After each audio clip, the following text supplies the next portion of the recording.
Assalamualaikum warahmatullahi wabarakatuh ya. Jumpa lagi saudaraku, Jumat Wage ya, dimanapun Anda berada. Menanggapi komentar saudara kita ya, katanya saya ini punya masalah ya. Setiap malam tidak bisa tidur ya. Setiap malam tidak bisa tidur sampai ketika saya bekerja ya. Ketika saya bekerja itu ngantuk. Terus begitu pula ya. Hampir setiap malam saya ini tidak bisa tidur, gelisah, ketakutan. Ini komentar saudara kita seperti itu ya. Nah terus apa ya, tidak bahaya bahaya itu ya. Nah, ini saudara Naswa,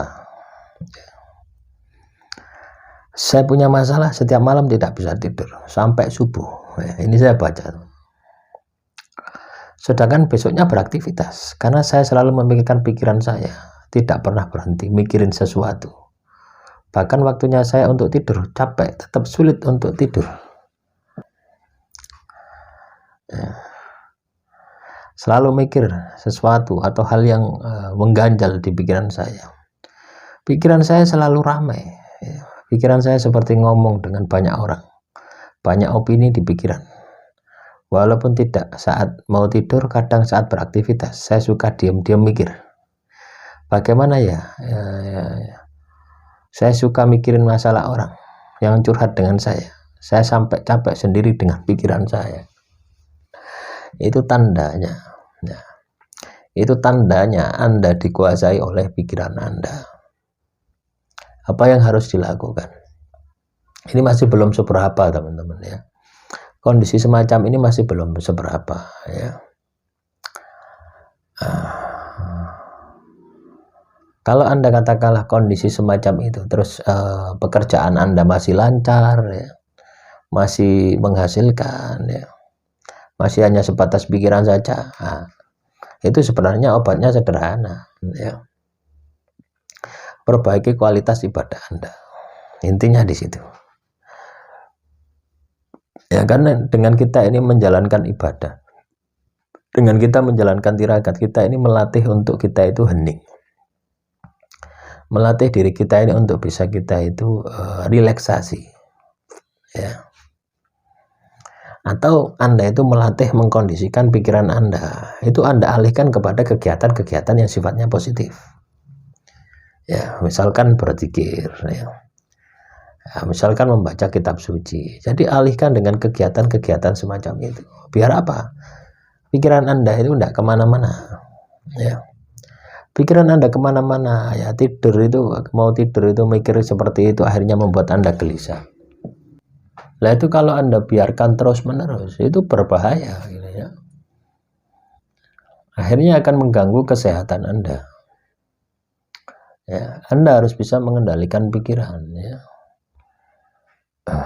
Nah, orang-orang mengalami gejala semacam ini dikendalikan oleh pikiran, dikendalikan oleh nafsu. Anda harusnya sebaliknya, Anda pemilik tubuhnya kok gitu. Anda yang harus mengendalikan. Nah, dengan cara apa? Jangan dilawan, tapi dialihkan. Jadi buat ya, kalau Anda katakanlah gelisah, langsung ambil kitab suci, misalkan Al-Quran ya. Kalau Anda Muslim, ambil Al-Quran, baca Al-Quran sampai capek tidur, tidak bisa tidur, bangun sholat ya, sholat hajat. Anda gunakan untuk wirid sampai capek. Jadi hal-hal semacam itu sebenarnya adalah tanda-tanda kebangkitan spiritual gitu. Tapi ketika Anda turuti, maka bukan spiritual Anda yang bangkit, tapi nafsu Anda yang akan bangkit ya. Artinya Anda akan dikendalikan oleh nafsu liar Anda gitu. Nafsu liar yang tidak bisa dikendalikan. Akhirnya apa ya, sakarepe dhewe. Ibarat Anda ini punya fisik ya, punya fisik tapi tidak bisa Anda gerakkan untuk tujuan Anda, untuk tujuan kepentingan Anda. Nah, saya kira Anda mengalami sesuatu hal yang lebih dari itu gitu loh ya. Ternyata hanya itu saja, itu sebenarnya mudah ya, itu yang beda lagi ya. Pernah saya mengalami seperti yang Anda alami gitu ya. Tapi dibarengi dengan kesehatan sudah hancur, ekonomi juga hancur, kesehatan ya sakit ya sampai lumpuh juga ya. Juga terus apa itu, pekerjaan sudah tidak bisa, pengangguran ya, otomatis akan berpengaruh memperparah kondisi semacam itu.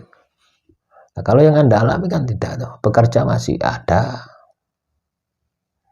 ya. Kesehatan masih oke. Tapi kalau Anda biarkan terus ya bisa jadi Anda akan mengalami apa yang pernah saya alami gitu. Ya, hancur secara fisik ya. Fisik, kesehatan hancur. Ekonomi hancur. Ujung-ujungnya babak belur. Nah, kalau Anda mengalami semacam itu, ketidakstabilan ya, ketidakseimbangan antara batin dan pikiran. Ya, alihkan kepada perbuatan-perbuatan yang sifatnya positif. Lakukan pendekatan-pendekatan spiritual, pendekatan agama, ibadah. Baca kitab suci, banyak wirid, banyak zikir, banyak meditasi. Silakan cari yang menurut Anda baik. Ya, sebenarnya ya semua ibadah itu baik gitu loh ya. Ya, kalau saya dulu mengalami hal yang Anda sampaikan tadi itu dalam waktu kurang lebih 2 tahun. Ya, 2 tahun itu tidak bisa tidur. Bayangkan ya, 2 tahun ini tidak bisa tidur malam. Ya, ketakutan, tidak macam-macam. Ya, apa yang saya lakukan? Ya, saya buat zikir, saya buat wirid, saya sampai capek itu. Ya, tidak capek-capek. Capek ketika sudah pagi gitu ya, jam 8 pagi, ya wis. Tubuh tidak bisa digerakkan, ya wis di situ. Kadang tertidur itu. Ya, 1 jam. Setelah itu bangun sehat. Itu saya alami selama 2 tahun. Nah, coba bayangkan. Ya, kalau Anda katakanlah masih sehat, ya pekerjaannya masih lancar, mengalami gelisah semacam itu, ini mudah obatannya gitu.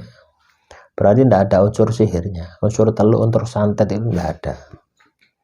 Ya, hanya Anda ini dikendalikan oleh nafsu Anda. Nah, sebenarnya momentum bulan suci Ramadan ini adalah momentum yang bisa Anda lakukan untuk ruatan ya, membersihkan energi negatif yang ada di dalam diri Anda. Ya, ketika sahur, ketika buka, ya vegetarian. Ya, itu kuncinya ada di nafsu, kuncinya ada di pengendalian diri. Terus gunakan aktivitas Anda ya, yang katakanlah luang ya, waktu luang. Gunakan untuk hal-hal yang sifatnya rohani. Ya, baca kitab suci, zikir, wirid, sholat dan sebagainya. Dan itu pasti akan sembuh. Sembuh tidaknya, lama tidaknya, ini tergantung ya dari seberapa parah Anda mengalami itu. Ya, kalau parah ya lama ya. Kalau tidak parah ya cepat. Ya. Ya seperti yang saya alami ya. Berapa lama saya harus bisa sembuh? Bisa tidur nyenyak gitu. 2 tahun. Ya, 2 tahun itu baru saya bisa tidur malam. Tidak masalah ya. Apa yang kita alami itu adalah bagian dari perjalanan spiritual. Ada banyak kegaiban-kegaiban ya ketika kita itu bisa sembuh dari kondisi semacam itu. Akhirul kalam, assalamualaikum warahmatullahi wabarakatuh. Salam rahayu, rahayu, rahayu.